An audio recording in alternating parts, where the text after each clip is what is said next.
when Sarnoff is 20. And he now has to become the leader of the family, support his wife, support his mother and his brothers and sisters. And he has to drop out of Brigham Young. He never hooks up with some mentor in the U.S. Navy where he enlists, says, you ought to be at the Naval Research Laboratory. You should be getting a graduate education. You're brilliant, but you need to be, it would help you to be channeled into some constructive field. And that's the other sort of frustration is Farnsworth said, I want to pursue whatever my mind takes me. None of us can do that. None of us can do that successfully. We don't know enough about the entire universe individually. You have to work with other people. And if you decide to work alone, you better focus on something specific because you can't master every activity you just decide to take up. There's a scene where he's trying to save his son. Well, I can use electrothermic, thermoelectric radio frequencies to burn out the infection. And the doctors are saying, we don't know what that does to the cells. I mean, it's like you don't have time to figure that out. So again, it's like that's the tragedy of the boy or the woman or the individual who is isolated, intellectually, and I find that sort of the saddest part. Yes, Richard? What would cause these producers to go into a play like this about something we know fairly well and most of the public not knowing? What would cause them to do that? Well, it's the power of the script, and then once you see it inhabited by real actors on a stage, the quality, the direction, the lighting. I mean, it's like what makes art, what makes drama, what affects you emotionally when you go into a theater and sit down and you're asked to suspend what you know about the outside world and see these imaginary characters. I mean, Spielberg... Just the nuts and bolts of just actually getting it together, the whole idea, the concept of putting it on Broadway. Well, I think what I gathered, I've since learned, Sorkin picked up on the Farnsworth side of the story in the early 1990s, before all these books about Farnsworth came out. And we should also remember what's also happened is now there's a lot of films that are documentaries. I mean, we actually have people going to see a documentary when you grew up in high school. The documentary is what you watch from Bell Telephone Laboratories, and all the guys were really interested and all the girls could care less.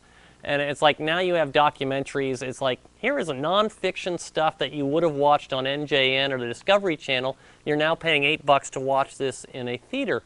The other side is that on the bestseller list, the nonfiction bestseller list, we have books on the history of the zipper, the history of salt, that are bestsellers. Like, here are people, writing in really interesting ways about technologies, the Erie Canal, the telephone, Thomas Edison, whatever it is. There's a whole bunch of sort of new popular writing about nonfiction, historical, and technological subjects. And Sorkin has sort of caught on to that. My brother, who saw the play by chance a couple last week, wrote me to say he detected Silicon Valley. He thought, the fact that people are now much more aware of technological innovation and investment because of what's happened since the internet bubble, that's also part of what's sort of feeding into the zeitgeist, the culture that allows an interest in it. And it is. I mean, he's sort of saying, you look at the poster, it's like you watch television. Now, where did it come from? And that story is at least as interesting as the crap you watch on it. Maybe it's sort of nostalgic, the idea of LCD and plasma and going back in time. It's more interesting. It is. I mean, it's part of it. Yes? I wonder if they touched upon this in the play. In layman's terms, just what was wrong with the sector? Why didn't it? It couldn't store light, okay? If you have a plate with a frame, and you have to get that image transmitted, you can't transmit every dot, every pixel on that simultaneously, right? So you have to do it sequentially, and that's called the scanning. And when you're scanning, and that's taking place in the speed of light, I mean, there's an electron beam moving it, or the image is moving at the speed of light, that's not very much time out of the 1 second that light is shining on the object going to that plate, right? So there's not much light, there's not many electrons, there's not much signal. That means you have an extremely dim picture, very low resolution, low brightness, and you saw the picture of Pem Farnsworth. Yeah, but the other picture of her wasn't so hot either. Right. Now that's not fair. But that's what it was. It was basically... you've got like 3 electrons in a second, and from that you have to get a signal. It'll be better in the movie. Yes, Marv. First of all, I'd like to thank Alex because he really hit this right on the head, okay? And the difference between art and history. And actually, I saw the play also.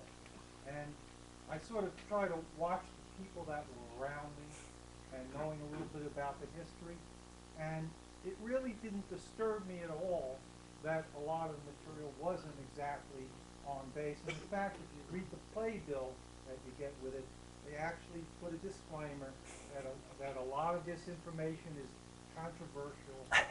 And you sort of have to look, and you could tell the people really weren't looking at it as a play about television. It was a play about, as Alex most rightly pointed out, and did it with a really great view of it. It was an interplay between ideas. Okay, it was about Sarnoff's ideas, Zworykin's ideas, about Farnsworth's ideas, and I could sort of you sort of read people, and that's the way they were looking at it. They weren't really reading the play. It was like interaction. How maybe corporate America takes advantage of the little guy. How the frustration of the little guy winds up to lead him to drink. Things along that line. Those emotional interplays. And like anything else, I mean, who's seen the Wicked? Has anybody seen Wicked here? Going to see it in 2 weeks. It's not true. I mean, of course it's not true. But it's a great show, okay? But you don't really look at it. It's a fantasy. It's a kid's fable. But you don't care about that, okay? You care about how people interact with each other, and that's what really art and play is all about. So I think Alex did a great job in bringing that out. And quite honestly, I went into this saying, boy, they're going to mess up the history. And when I walked out, I said, I liked it. I don't, even with a couple of words that came out of Sarnoff's mouth, which I didn't think were necessary, and I understand he didn't curse like that, but it really didn't matter. It really didn't matter because I noticed that everybody enjoyed it around me. It looked like I was amazed that they could find interest in something like this, but they did. So it just goes to show you that it doesn't have to be real, but if at least it incites in you an interest in something, probably that's what it needs to accomplish in the first place, and that's more important than right or wrong or true or false in a lot of cases. Mr. Sika. So that's my Okay. spiel. Well, as a rebuttal, Marv knows that I feel very, very differently. But I will say that the one good thing that happened, my wife and I went to see the show, and she actually read a couple of the Farnsworth books that I have. We have actually had an intelligent conversation on the subject. The conversations up till now have been limited to, when are you getting some of that stuff out of the house? But we have a question from Virginia. Ah. And the question is, I have to scroll back up now because it's shadow there. Did Farnsworth ever have a real FCC experimental license with programs like Dumont, CBS, Philco, RCA, etc. He would have had an experimental license, but I don't know how much programming there was. I mean, like the demo at the Franklin Institute in Philadelphia was sort of the talent show, people running through or these tackling dummies, and then various bits of film loops. There's one scene actually where there's a real case where Mary Astor and Mary Pickford and what's his name, Astor, the people that started United Artists with Charlie Chaplin, who wasn't there, came to his studio considering investment in it. Errol and Flynn. what's that? Errol Flynn. Errol Flynn. Well, it wasn't. Oh, no. Douglas Fairbanks. Douglas Fairbanks, who Farnsworth confuses. It's an amusing scene there. And all he has is a film loop that he wants to demo because film, you can run a carbon arc through that and get decent light output. So he would have had experimental licenses in Philadelphia, but he couldn't afford programming any much more than NBC. I mean, they're going to sporting events, college track meets and baseball games. for free content in 1939, 1940. It's very similar to what you see now with internet TV programs. I got a call, I don't know, a year and a half, 2 years ago from somebody, I think it was at NBC, saying they needed an image, for some sort of internet TV program. I said, well, that'll be, $75 or something. I said, we don't have a budget. I mean, NBC has just started us because they have to stay in the game and now you see the writer's strike where people are saying, we want to know what the returns are. But very early on, it's a question of who is going to pay for content that nobody watches. And that's sort of, you get what you pay for. Yes? Just a quick question. Didn't you say that in the play, Farnsworth loses? Why? I mean, I understand that it's art, it's entertainment, it doesn't have to be dead-on historically accurate, but why change a basic fact like that? Well, there are several basic facts they change, and the whole point there is to show how here's the guy that you say, this is the guy that first demonstrates television, which itself is incorrect. And the whole rest of the story is it's both it doesn't work. I mean, it works in a lab, it works in a demo with smoke rings, but it doesn't work any further than that. And then he watches as it fails technologically, it fails in terms of investors, and then he has this patent suit where Mr. Tolman comes back from Rigby, Idaho with his notes, and RCA robs him of that. So it's just like the poor little guy is crushed and disillusioned by his ambitions and so forth. So that's part of it that way. Yes? Just your characterization of Farnsworth and Philco's relationship as an RCA employees out to get RCA. That can't be entirely the reason? No, I mean, Philco is looking at, if you look at, and some of you know the radio history better than I do, but they're the leaders in cost cutting during the Depression. They're also the best-selling company of radios. They lead RCA in radio sales, but as you cut costs, you're also cutting profit margins. So at least initially, before the Depression and the fact that Farnsworth's system isn't going to work makes them drop out of TV early on. They're also looking to innovate, but it is a certain amount. They hire a guy named Albert Murray, who was the sort of program director over Zworykin, who quits RCA and joins Philco across the Delaware River. He also actually goes out to either evaluates Farnsworth, or he reads Zworykin's or Alexanderson's report and says, nah, initially he doesn't want it. He also slams RCA later during World War II for proposing these guided TV cruise missiles. So Murray is an interesting character historically.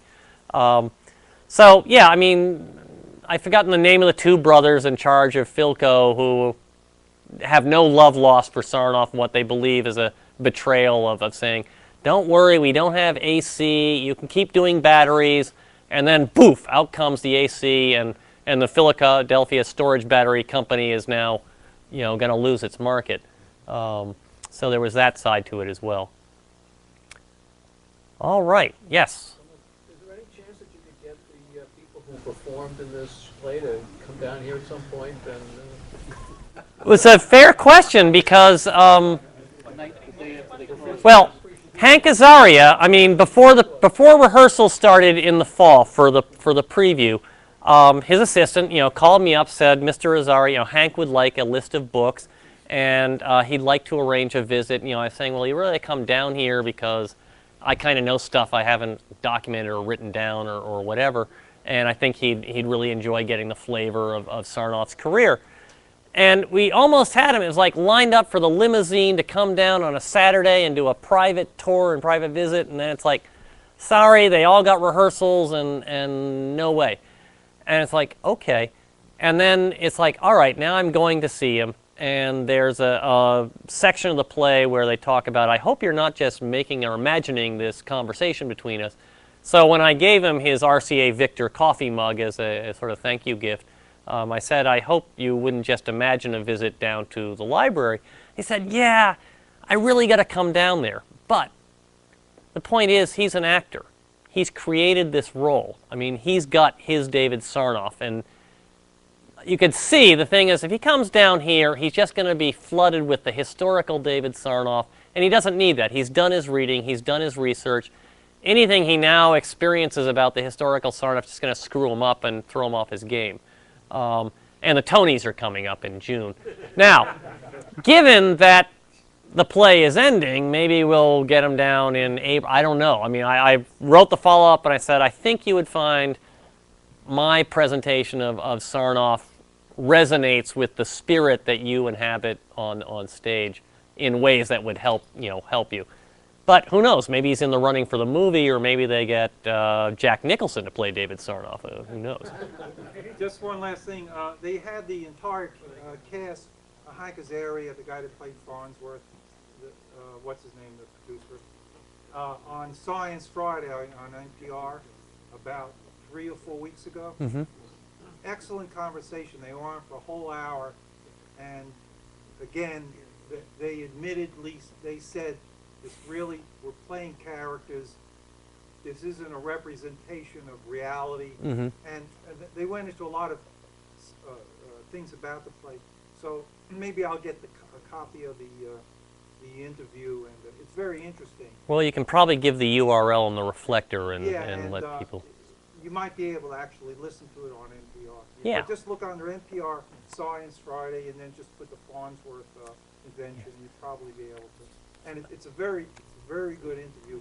You really want to get a little more insight into actually what art is and what a play means, and the difference between that and representations of reality. All right. Well, on that note, Mike, one last one. So I was just wondering whether the Smithsonian does anything. Back in the early 90s, I did a big TV exhibit. I know my predecessor, Phyllis Smith here, contributed. I don't know if it was photos, and So is Farnsworth, was he part of that?